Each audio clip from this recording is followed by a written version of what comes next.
অবশেষে এলসিবির green signal, বিশাল সুখবর পেলেন রিশাদ ভক্তরা। সুখবরটা এসেছিল গত সেপ্টেম্বরে। সাকিব আল হাসানের পর দ্বিতীয় বাংলাদেশি ক্রিকেটার হিসেবে অস্ট্রেলিয়ার ফ্র্যাঞ্চাইজি টুর্নামেন্টে বিগ ব্যাশে ডাক পেয়েছেন রিশাদ হোসেন।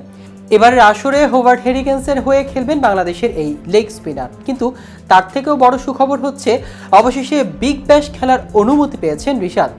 বিসিবি থেকে এলো গ্রিন সিগন্যাল, কিন্তু কবে বিগ ব্যাশ মাতাবেন রিশাদ তা নিয়ে বিস্তারিত থাকছে আজকের প্রতিবেদনের বাকি অংশে। কেটিভি ক্রিকেট চ্যানেল থেকে আপনাদের সাথে আছি আমি মাহমুদুর রহমান সিয়াম। বিগ ব্যাশে ডাক পাওয়ার পর থেকেই শঙ্কা ছিল রিশাদ হোসেনের খেলা নিয়ে, কেননা জাতীয় দলের ঠাসা ব্যস্ত সূচি এবং পরবর্তীতে বিপিএল এর আসর সব মিলিয়ে রিশাদের বিগ ব্যাশ খেলা নিয়ে শঙ্কা তৈরি হয়েছিল। তবে সুখবর মিলেছে এই স্পিন অলরাউন্ডারকে নিয়ে। আগামী 21 ডিসেম্বর থেকে 29 ডিসেম্বর পর্যন্ত হোভার্টে খেলার অনাপত্তিপত্র পেয়েছেন এই টাইগার লিগ। বিপিএল এ রিশাদের দল ফরচুন বরিশালের মালিক মিজানুর রহমান। তিনি জানান, রিশাদকে ছাড়পত্র দেওয়া হয়েছে। 29 ডিসেম্বর সে বরিশাল দলে যোগ দেবে। আশা করি ভালো একটা অভিজ্ঞতা নিয়ে ফিরবে সে। টি-20 ফরম্যাটে এই টুর্নামেন্ট চলবে আগামী 15 ডিসেম্বর থেকে 27 জানুয়ারি পর্যন্ত, অর্থাৎ শুরুর দিকে দুটি ম্যাচ খেলার সুযোগ থাকছে রিশাদের সামনে। রিশাদের বিগ ব্যাশ দলে অবশ্য তারকার অভাব নেই। সতীর্থ হিসেবে বিশ্বব্যাপী টি-20 ক্রিকেটারের খুব চেনা কিছু মুখে পাবেন তিনি। অস্ট্রেলিয়ার হয়ে বিশ্বকাপ জেতা তারকা ম্যাথু ওয়েড আর টিম ডেভিড দুজনে আছেন এই দলে। আছেন অজি জাতীয় দলের নিয়মিত মুখ নেথান এলিস এবং বেন ম্যাকডারমট। রিশাদ বিগ ব্যাশে কোচ হিসেবে পাবেন জেফ ভনকে। অস্ট্রেলিয়ার তাসমানিয়া রাজ্যের দলটির হেড অফ স্ট্র্যাটেজির দায়িত্বে আছেন তাসমানিয়ার সবচেয়ে বিখ্যাত ক্রিকেটার রিকি পন্টিং।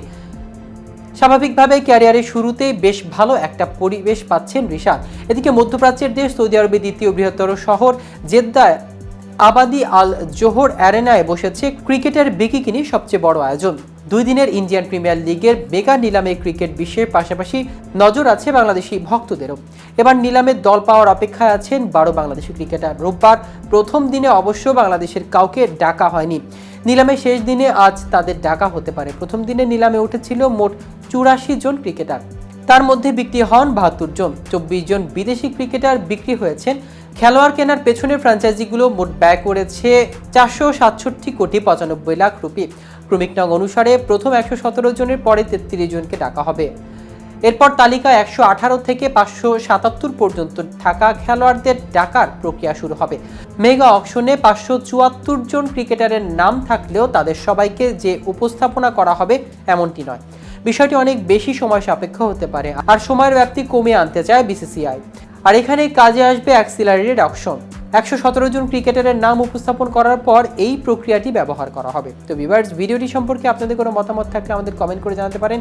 সাথে সাথে নিয়মিত ক্রিকেট আপডেট ও ইনফরমেটিভ ভিডিও পেতে কেটিভি ক্রিকেটের সাথে থাকুন। ধন্যবাদ সবাই।